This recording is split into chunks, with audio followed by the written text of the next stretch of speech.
அஸ்ஸலாமு அலைக்கும் வரஹ்மத்துல்லாஹி வபரகாத்துஹு. அன்பிற்குரிய சகோதர சகோதரிகளே, நீங்களும் ஆலிம்களாகலாம் என்ற இந்த பாடத்தில் இதுவரை உள்ள அந்த பாடத்தின் ஒரு சுருக்கத்தை மேலோட்டமாக பார்த்துவிட்டு நேற்றைய பாடத்தின் தொடர்ச்சியை பார்ப்போம். இந்த சுருக்கம் என்னன்னு சொன்னால், அந்த சொற்களுடைய வகை விட்டுருவோம். அதில் இடத்தின் பெயர் கருவியின் பெயர் என்ற பாடத்தை பார்க்கும் பொழுது இரண்டு சொற்களை இணைக்கிற நிலைமை ஏற்படுகிறது.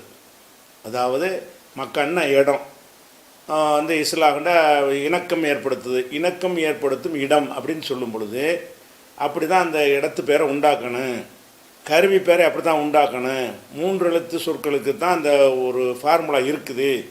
மற்ற சொற்களுக்கு 2 சொல்லத்தான் சேர்க்கணும்ன்ற அந்த பாடம் வரும் பொழுது அந்த 2 சொல்ல சேர்க்குற சட்டம் நமக்கு தெரிஞ்சிருக்கணும். சும்மா குருட்டுத்தனமாக அதை கடந்து போனோம்னு சொன்னால் அது வந்து அறிவாக இருக்காது. அதனால் அந்த கருவி பெயர் சொல்லையும் இடத்துக்கான பெயர் சொல் பாடத்தை தற்காலிகமாக நிறுத்திட்டு ஒன்றோடு இணைக்கும் பொழுது கவனிக்க வேண்டிய ஒரு விஷயத்தை படிக்கணும் என்பதற்காக வேண்டி அந்த இலாஃபத்து என்கிற இணைப்பை எடுத்துக்கொண்டோம். அந்த இலாஃபத்து இணைப்பை எடுத்துக்கொள்வதாக இருந்தாலும் அதில் அந்த வேற்றுமையை படித்தா தான் இலாஃபத்து படிக்க முடியும். அதனால் என்ன செஞ்சுருக்கணும், நமக்கு தேவை இலாஃபத்துங்கிற அந்த இணைப்பு தான். அதை அவனுடைய இவனுடைய அந்த அர்த்தத்துக்கு உள்ளது தான். அதை தெரியறதுக்கு முன்னாடி எதை தெரிய வேண்டி இருக்கிறது, சொற்களில் வருகிற வேற்றுமை தெரிஞ்சால் தான் இலாஃபத்து செய்யும் பொழுது இதில் என்ன வேற்றுமை வரும் அதில் என்ன வேற்றுமை வரும் என்று தெரிஞ்சுட்டு மறுபடியும் அங்கே அதுக்கு நம்ம போயிடுவோம். அந்த அடிப்படையில் தான் நம்ம எதை எடுத்தோம், ஒரு பெயர் சொல்லில் வரக்கூடிய கடைசியில் வர்ற மாற்றம் அதை எடுத்துக்கிட்டோம். பெயர் சொல்ல கடைசியில் வர்ற மாற்றத்தை என்ன செய்வாங்கன்னா தமிழ் மொழியில் வேற்றுமைன்னு சொல்லுவாங்க. அரபியில் வந்து நம்ம இஅராப் என்று சொல்வார்கள். அரபி மொழியில் இஅராப் என்று சொல்வார்கள், தமிழ் மொழியில் வேற்றுமை என்று சொல்வார்கள். வேற்றுமை சொல் என்றால் என்னென்னு கேட்டால், ஒரு சொல் கழுதை ஒரு சொல் இருக்குது. இந்த கழுதைங்கிற சொல்ல சும்மா சொன்னீங்கன்னா கழுதை தான். அந்த கழுதையை வேறு ஒன்றோட சேர்த்திங்கன்னு வைங்க, கழுதை அடித்தேன்கிற சேர்த்தோம்னா கழுதை அடித்தேன்னு சொல்ல முடியாது. கழுதையைன்று ஒரு என்ன செய்யும் போட்டதான் விரட்டினேன், கழுதை விரட்டினேன் சரியாக வர சேராது. சேருவதற்கு என்ன செய்யணும், அந்த பெயர் சொல்லுடைய கடைசியில் கழுதையை அப்படின்னு இருக்குது. அதே மாதிரி வந்து ஆப்பிள் சாப்பிட்டேன், ஆப்பிளை சாப்பிட்டேன், அந்த ஐகாரம் சொல்லாமல் இருப்பாங்க சில நேரத்தில் இருந்து ஆப்பிள் சாப்பிட்டேன்னு சொல்கிறோம் வழக்கத்தில். ஆனால் கிராமர் பிரகாரம் என்ன செய்யுது, ஆப்பிளை சாப்பிட்டேன். அது மாதிரி ஒரு ஆள் கொடுக்குறீங்க, கொடுத்தேன்கிறது இருக்கிறது. இஸ்மாயில் கொடுத்தேன்னு சொல்ல முடியுமா, இஸ்மாயிலுக்கு கொடுத்தேன். இஸ்மாயில் என்ற சொல்லை கொடுத்தேன் என்பதில் சேர்க்கிறதா இருந்தால் இஸ்மாயிலுங்கிறது மாறி ஆகணும். எப்படி மாறணும், இஸ்மாயிலுக்குன்னு மாறணும். அப்படி மாறினா தான் அந்த கொடுத்தேன் என்பதில் போய் ஒட்டும். அது ஒட்டு இருக்கிற பசை அதுதான், அந்த பேஸ்ட் அதுதான், அந்த வேற்றுமை தான் பேஸ்ட்டு. அந்த மாதிரி வந்து என்ன செய்யணும்னு கேட்டால், சொற்களோட சொற்களை சேர்க்கும் பொழுது அந்த பெயர் சொல்லாக இருந்தால் அதன் கடைசியில் சில மாற்றங்கள் தமிழில் ஏற்படுவது போலவே அரபியில் ஏற்படும். அரபியில் ஏற்படுற மாற்றங்களை பொறுத்த வரைக்கும் ஒரு வகையில் அது நமக்கு எளிதானதாக இருக்கிறது. 3 மாற்றங்கள் தான், அதிக மாற்றங்கள் கிடையாது. ஒரு வகையில் வந்து கஷ்டமானதாகவும் இருக்கிறது. இந்த மாற்றங்கள் வந்து ஒவ்வொரு வகையான பெயர் சொல்லுக்கு ஒவ்வொரு வகையாக அந்த வேற்றுமையை உண்டாக்கி வச்சுக்கிறாங்க. அதனால் அந்த விஷயத்தை அறிந்து கொள்வதற்காக வேண்டி ஃபஸ்ட்டு நம்ம என்ன எடுத்துக்கிட்டோம் என்று சொன்னால் 3 வேற்றுமை மொத்தம் உள்ளது. மொத்த வேற்றுமை எவ்வளவு தான், எந்த ஒரு சொல்லாக இருந்தாலும் ஆ இ உ 3 தான் வரும். எந்த ஒரு பெயர் சொல்லாக இருந்தால் ஏனா ஏ என்ன அதெல்லாம் ஒன்றும் கிடையாதுல்ல. மொத்தமே ஒரு பெயர் சொல்ல உள்ள மாற்றம் என்ன வரும்னு கேட்டால், கடைசி எழுத்து வந்து ஆ இருக்கும், இல்லை ஈ இருக்கும், இல்லை ஊ இருக்கும். ரா ரீ ரு மா மீ மூ இந்த 3 தான் வந்து உள்ளது இருக்கிறது. இது 3ஆக மாறும். ஒரு சொல்லு தான் அது. அந்த ஒரு சொல்லு தான் இன்னொன்னோட சேர்க்கக்கூடிய நேரத்தில் கடைசி எழுத்தில் வந்து மூ இருந்தது சில இடத்துல மாண்டு மாற்ற வேண்டி இருக்கும், சில இடத்துல மீண்டு மாற்ற வேண்டி இருக்கும். இந்த மாதிரியான 3 வேற்றுமைகள் இருக்கிறது. இந்த 3 இதெல்லாம் பழைய பாடம், அதனால் சுருக்க வேகமாக போயிட்டுருக்கு. இந்த 3 வேற்றுமைகள் வந்து எதுக்கு வரும்னு கேட்டால், ஒருமையான உள்ள சொல்லுக்கு தான் வரும். இருமை பன்மை வேறு சொற்களுக்கெல்லாம் வேறு முறைகள் இருக்கிறது வேற்றுமை. ஒருமையான சொல்லுக்கு தான் என்ன செய்யும் இந்த வேற்றுமை வரும். அப்போ ஒருமையான சொல்லுக்கு எப்படி வரும், உதாரணமாக ஆலிமுன், இது ஒரு ஆளை குறிக்கிது, ஒரு ஆலிம்னு அர்த்தம். அலிமாவிலேருந்து ஆலிம் இஸ்முல் ஃபாயில் ஒரு பேர் சொல்லுது, ஒரு ஆளை குறிக்கும் ஆலிமுன். இந்த ஆலிமுன் என்பதை வந்து ஒரு இடத்துல ஆலிமுன் என்று வேற்றுமையாகும், ஒரு இடத்துல ஆலிமன் என்று சொல்ல வேண்டி வரும், ஒரு இடத்துல ஆலிமின் என்று சொல்ல வேண்டிய வரும். நாலாவது கிடையாது, 3 தான். இந்த 4 தான், மொத்தமே 3 தான் இருக்கிறது. அப்போ ஆலிமுன் ஆலிமன் ஆலிமன், ஹஜருன் ஹஜர்னா கல், ஹஜருன் ஹஜரன் ஹஜரின், எல்லாத்துக்கும் கல்லுன்னு தான் அர்த்தம். எந்த இடத்துல அந்த கல் என்பதை இணைக்கும் பொழுது அர்த்தம் மாறுதுங்கிறது பிறகு தெரிஞ்சுக்கிறோம். அது 3மே கல்லுன்னு அர்த்தம். ஹஜருன் என்றாலும் கல், ஹஜரன் என்றாலும் கல் தான், ஹஜரின் என்றாலும் கல் தான். ஆனால் சொல்ல வேண்டிய இடம் ஒவ்வொரு இடத்துக்கு ஒரு விதமாக சொல்லணும். இப்படி வந்து பெயர் சொற்களுக்கு வந்து இந்த 3 வேற்றுமை வரும் என்பதை நம்ம பார்த்துட்டோம் ஒருமைக்கு. சரி, எல்லா ஒருமைக்கு இப்படி வரும்னு கடந்து போகலாம்னு பார்த்தா முடியாது. அந்த ஒருமையில் வகைப்படுத்துகிறாங்க. ஒருமை சொல்லாகவே இருக்கும். அந்த சொல்லில் இந்த 3 வேற்றுமை வராமல் 2 வேற்றுமை வரக்கூடிய சொல்லு சிலது இருக்கிறது. 3 வேற்றுமை வராது. அப்போ அது என்ன சொல்லுங்கிறது அது ஒருமை தான், ஒருமையாகத்தான் இருக்கும். அதில் வந்து மற்ற சொல்லுக்கு வர்ற மாதிரி 3 வேற்றுமை வராமல் 2 வேற்றுமை தான் வரும். அது என்ன சொல்லுன்னு கேட்டிங்கன்னா, ஒருமையாக இருந்து வேற்றுமொழி அரபி இல்லாத மொழியாக இருக்கிறது. அது அரபி இல்லை, வேறு பாஷையாக இருக்குது. வேறு பாஷை சொல்லு அரபியில் பயன்படுத்துகிறாங்க. அப்படி இருந்துச்சின்னு சொன்னால் அந்த பெயர் சொல்லுக்கு 3 வேற்றுமை வராது, 2 வேற்றுமை தான் வரும். அந்த 2 வேற்றுமையும் வந்து தன்வீன் இல்லாத வேற்றுமையாக தான் வரும். இப்போ ஜெயிது என்ற வார்த்தைக்கு, ஆலிம்ங்கிற வார்த்தைக்கு ஆலிமுன் ஆலிமன் ஆலிமின் அது மட்டும் வராது. ஆலிமு ஆலிம ஆலிமி இந்த அல் சேரும் பொழுது எப்படி வரும். ஆனால் வேற்றுமொழி சொல்லாக இருந்தால் இப்ராஹிம் இஸ்மாயில் இப்படி வேற்றுமொழி சொல்லாக இருந்தால் அது எப்படி வரும்னு கேட்டால் இப்ராஹிமு இது முதல் வேற்றுமை, இப்ராஹிம இது 2ஆம் வேற்றுமை, இப்ராஹிம அது 3ஆம் வேற்றுமை. 3ஆம் வேற்றுமையும் 2ஆம் வேற்றுமை ஒன்று தான். அப்போ டோட்டல் பண்ணால் 2 வேற்றுமை தான் இருக்குது. 3 வகைக்கும் சேர்த்து எத்தனை வேற்றுமை? அப்போ இப்ராஹிம்ங்கிற சொல்லு இந்த இப்ராஹிமை என்று மட்டும்தான் மாறும். இப்ராஹிமு என்று இருக்கிற ஒரு சொல்லு இப்ராஹிமை என்று மட்டும்தான் மாறுமே தவிர இப்ராஹிமி என்று மாறாது. இப்ராஹிமுன் மண் மின் இப்படி மாறாது. அப்போ இஸ்மாயிலுங்கிறது வேற்றுமொழி சொல்லு. அந்த இஸ்மாயிலுங்கிற சொல்லு வந்து இஸ்மாயில அவ்வளோதான், வேறு கிடையாது. அப்போ ஒருமையிலே என்ன செய்கிறாங்கன்னா வேற்றுமையை குறைச்சி போடுறாங்க, 2 ஆக்கி போடுறாங்க. இந்த வேற்றுமொழி இல்லாத சொல்லாக இருந்தால் 3 இருக்குது. வேற்றுமொழி சொல்லாக வந்துச்சுன்னு சொன்னால் வேற்றுமையே 2 தான். பெயர் சொல்ல உள்ள மாற்றமே எத்தனை தான்? 2 தான் ஆக்கிட்டாங்க. இது எதுக்கு? விதிவிலக்கு 1 வேற்றுமொழி சொல்லு, 2ஆம் விதிவிலக்கு பெண்களின் பெயர்கள். இதெல்லாம் உங்களுக்கு சொன்னதுனால வேகமாக போயிடுவோம். 2வது விலக்கு என்ன? பெண்களின் பெயராக இருந்தால் இப்போ ஆயிஷத்து ஆயிஷான்னு பேர் இருக்குது, ஃபாத்திமான் இருக்குது. இந்த ஃபாத்திமாங்கிற வார்த்தை வந்து இஸ்முல் ஃபாயில் ஃபத்தம என்பதில் இருந்து ஃபாத்திமுன் ஃபாத்திமானி ஃபாத்திமூன ஃபாத்திமத்துன் ஃபாத்திமத்தானி ஃபாத்திமாத்துங்கிற இடத்துல அது 4வது வருதில் தான் ஃபாத்திமாங்கிறது. ஃபாத்திமுன் ஃபாத்திமானி ஃபாத்திமூன ஃபாத்திமத்துன் இது ஒரு பெயர் சொல். இந்த அர்த்தத்தில் நீங்கள் சொன்னீங்கன்னு சொன்னால் ஃபாத்திமத்துன் ஃபாத்திமத்தன் ஃபாத்திமத்தின் தான். இந்த ஃபாத்திமாங்கிற ஒரு ஆளுக்கு பேரை வச்சுட்டீங்கன்னு வைங்க, அப்போ 2 தான் மாறும். ஃபாத்திமத்துன்னு சொல்லாமல் ஃபாத்திமத்து. ஃபாத்திமா சாப்பிட்டா அக்களன்னு அக்களத்து சாப்பிட்டால் அக்களத்து ஃபாத்திமத்து, ஃபாத்திமத்துன் என்று சொல்லக்கூடாது. அதே மாதிரி வந்து சில இடங்களில் ஃபாத்திமத்தை, சில இடங்கள் அவ்வளோதான், 2 தான். ஃபாத்திமத்தீங்கிறது வராது. அந்த தீன்று சொல்ல வேண்டிய 3ஆம் வேற்றுமை இடத்துலையும் தா என்று தான் சொல்ல முடியும். இது ஒரு விதிவிலக்கு. அப்போ இப்ராஹிமு இப்ராஹிம அது ஒரு விதிவிலக்கு. அது என்ன விதிவிலக்கு? பிற மொழிங்கிற விதிவிலக்கு. ஃபாத்திமத்து ஃபாத்திமத்தை இது ஒரு விதிவிலக்கு. இது என்ன விதிவிலக்கு? பெண்களின் பெயர்கள் என்கிற விதிவிலக்கு. 3வது விலக்கு என்னென்னு கேட்டால் பெயர் சூழலில் வந்து பேராக தான் இருக்குது, ஆம்பளையை குறிக்கிற பேராக இருக்குது. ஆனால் அதன் கடைசியில் அலிஃபும் நூனும் இருக்கிறது. இந்த பெயர் சூழலில் கடைசியில் அலிஃபு நூன் இருக்கிறது. அப்படி இருக்கும் என்று சொன்னால் அந்த சொல்லுக்கு வந்து இந்த 3 வேற்றுமை வராது, 1 மைனஸ் ஆகிரும், 2 வேற்றுமை தான். அது என்னது? உஸ்மான். உஸ்மான் ஒரு ஆளுக்கு பேர். உஸ்மானு உஸ்மான வேறு மாதிரி இது மாறவே மாறாது. உஸ்மானுங்கிற சொல்லு சில இடத்துல உஸ்மானு வரும், சில இடத்துல உஸ்மானன்று வரும். நுண் உஸ்மானன் உஸ்மானின் என்று வராது, உஸ்மானி என்று வராது. அப்போ இந்த வேற்றுமொழி சொல்லோட சேர்த்து அலிஃபு நூன் இறுதியில் இடம்பெற்றிருக்கக்கூடிய பெயர் சொற்கள். அப்போ அதில் என்ன வராது? இது மாதிரி வராது. அதே மாதிரி சல்மான் பேர் வைக்கிறாங்க, சல்மான், சல்மானுன் என்று சொல்லக்கூடாது, சல்மானும் சல்மான, அவ்வளோதான். இதுவும் பார்த்துட்டோம். மூணாவது விதிவிலக்கு.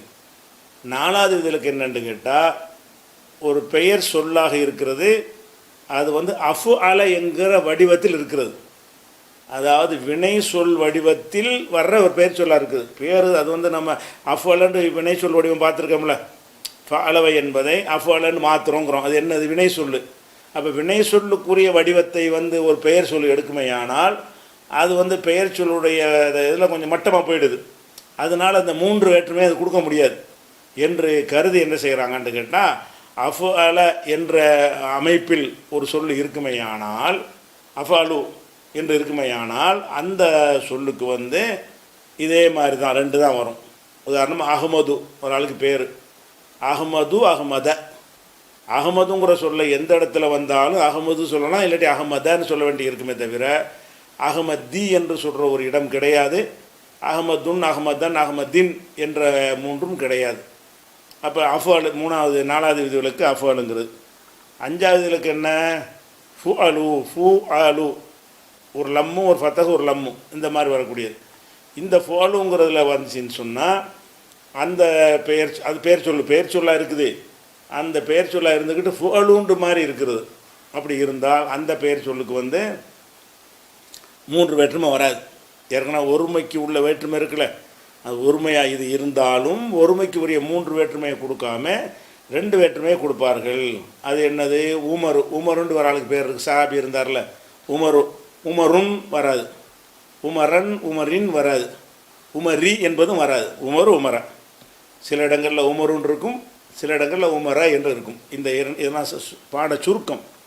இது ஒரு விதிவிலக்கு. அதே மாதிரி வந்து ஃபுஆலு, ஃபுஆலு என்கிற வடிவத்தில் உள்ள ஒரு சொல்லாக இருக்குது. இந்த சொல் எதில் வரும்னு கேட்டால் நம்பரில் தான் வரும். ஃபுஆலுங்கிறது எதில் வரும்னு கேட்டால் நம்பரில் வரும்.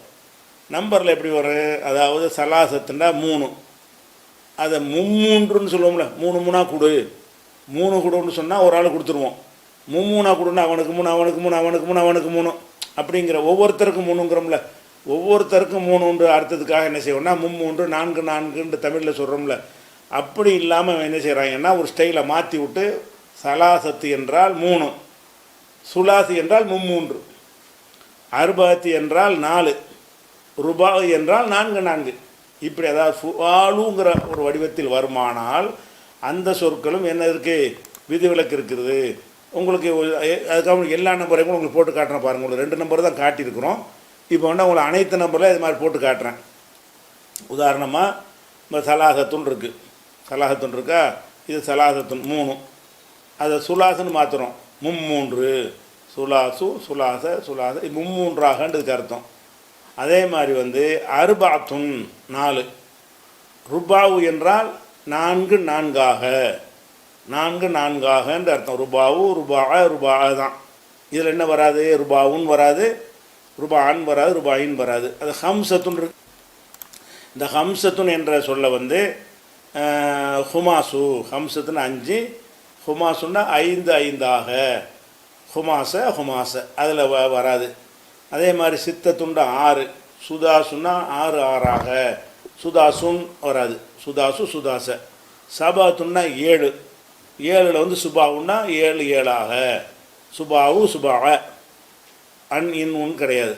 அது மாதிரி சமானியத்துனா 8, அதை சுமானு, சுமானுன்னு சொன்னால் 8 8ஆக, அது சுமானன்னு இன்னொரு வடிவம் பெறும். அவ்வளோதான், அதுக்கு மேலே கிடையாது.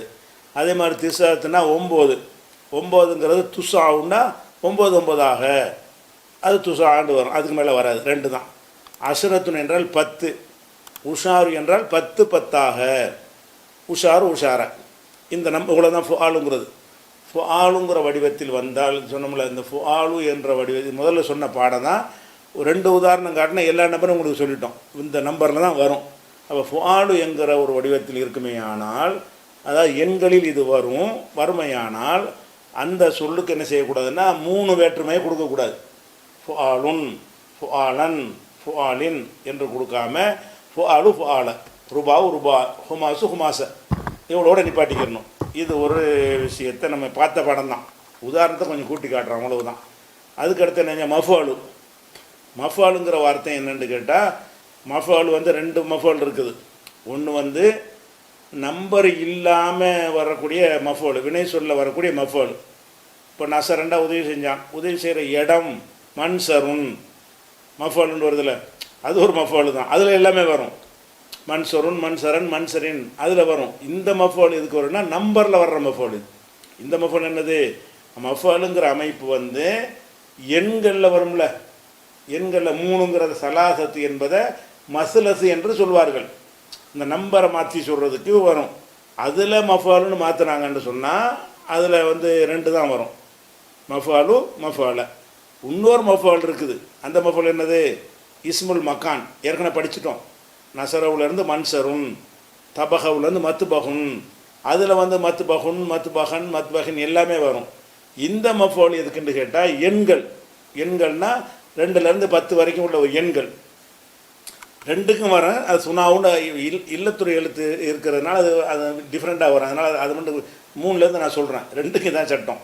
இப்போ உதாரணமாக சலாசத்துன்னு இருக்குது. சலாசத்துனா 3, மசுலசு 3 அதே மாதிரி தான் அர்த்தம்.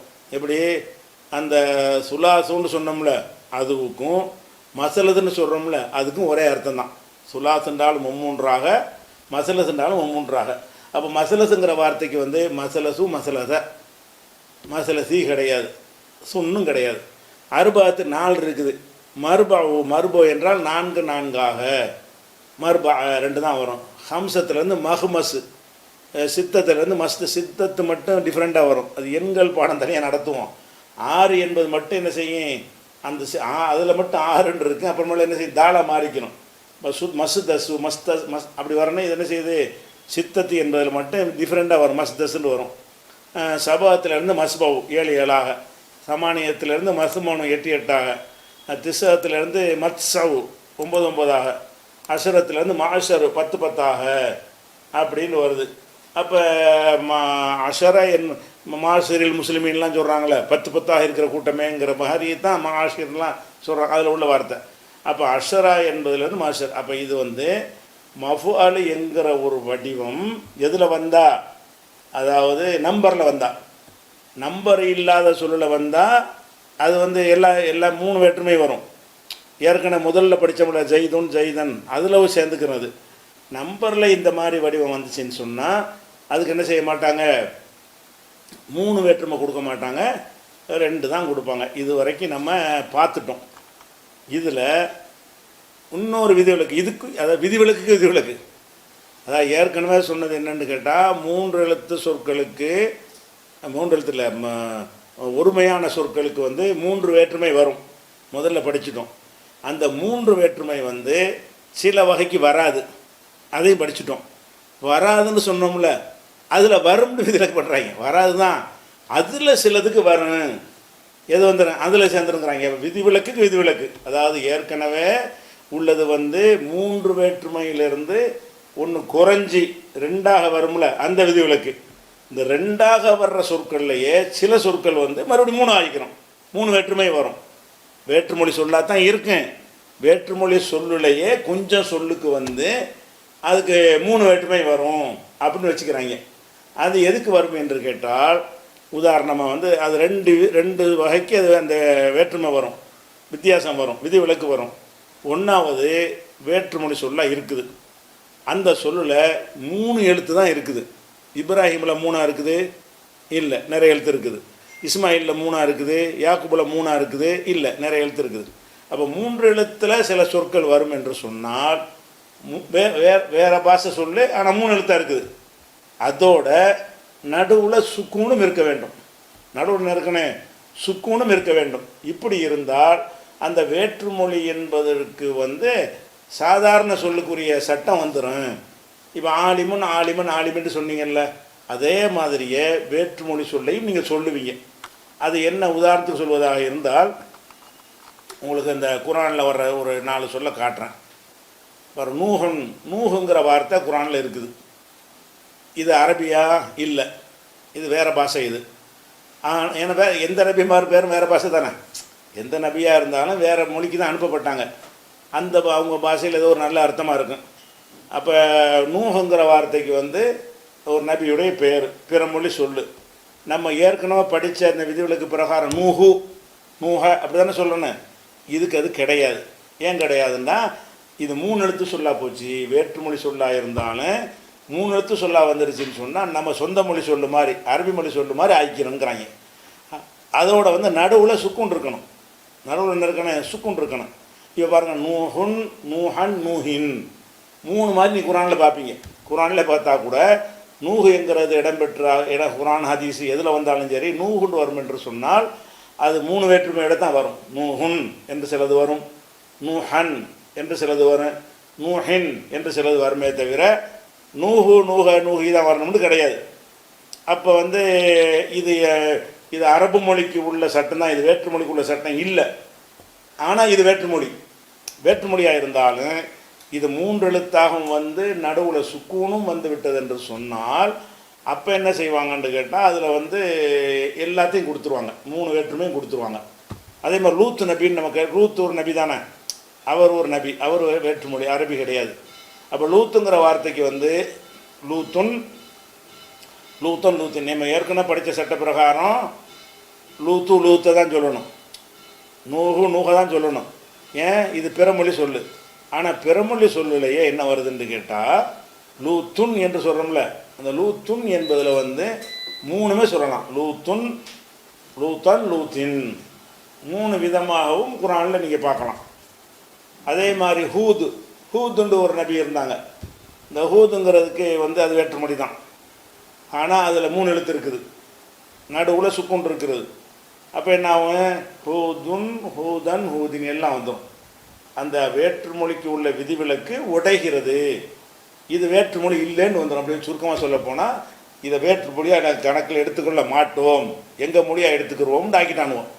ஆக்கிட்டதுனால தான் ஜெய்துன் ஜெய்தன் ஜெய்தின்னு சொல்கிற மாதிரி என்ன செய்கிறாங்க, ஆலிமுன் ஆலிமன் ஆலிம் என்று சொல்கிற மாதிரி இந்த சொல்லுக்கு வந்து எல்லா வேற்றுமை எல்லா ஏராப்பும் கொடுக்குறாங்க.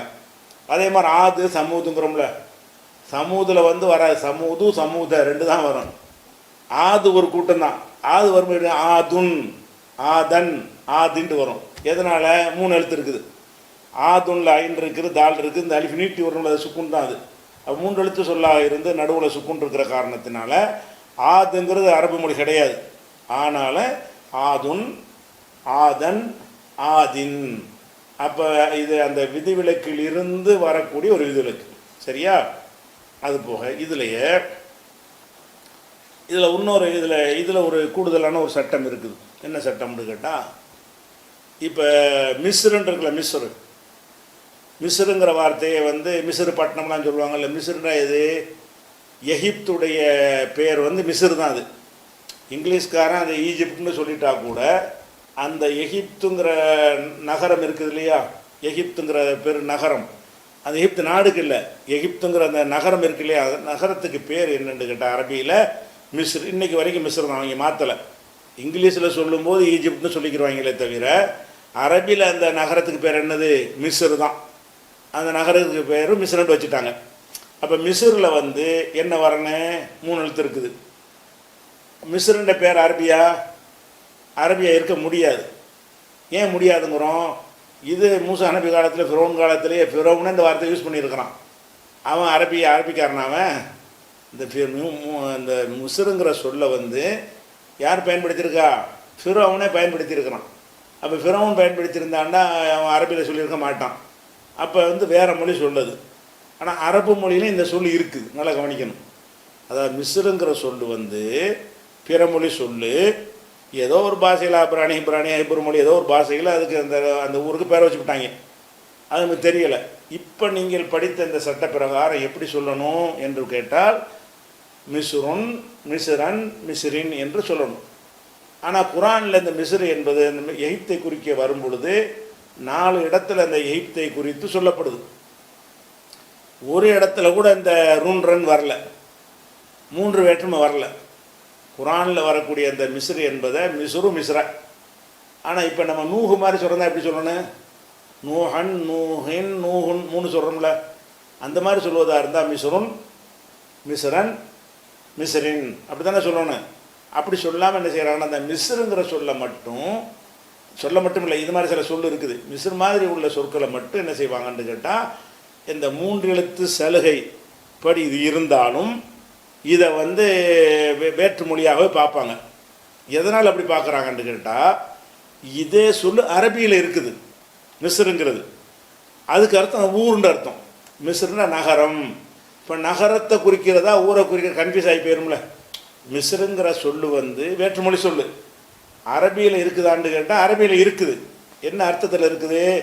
பட்டணம், நகரம் அப்படின்ற அந்த மிஸ்ருங்கிற சொல்லுக்கு அர்த்தம். இப்போ வந்து அந்த நகரத்தை நீங்கள் குறிக்கும் பொழுது அதை வந்து மிஸ்ருன், மிஸ்ரன், மிஸ்ரின்னு சொல்லியிருப்பீங்க. இப்போ எகிப்தை குறிக்கும் போது சொல்லிட்டீங்கன்னா இதை எகிப்து என்று எடுத்துக்கொள்வதா ஊர் என்று எடுத்துக்கொள்வதான்னு கன்ஃபியூஸ் ஆகும்ல. அப்படியான இடத்துல இந்த செலவு கொடுக்க மாட்டாங்க. இப்போ நூகுங்கிறது லூத்துங்கிறது அரபியில் அப்படி சொல்லு கிடையாது. லூத்துனா லூத்து தான். மிஸ்ருங்கிறத பொறுத்த வரைக்கும் நீ என்ன சொல்கிற, எந்த மிஸ்ரை சொல்கிற? எகிப்து சொல்கிறியா, ஊரை சொல்கிறியா?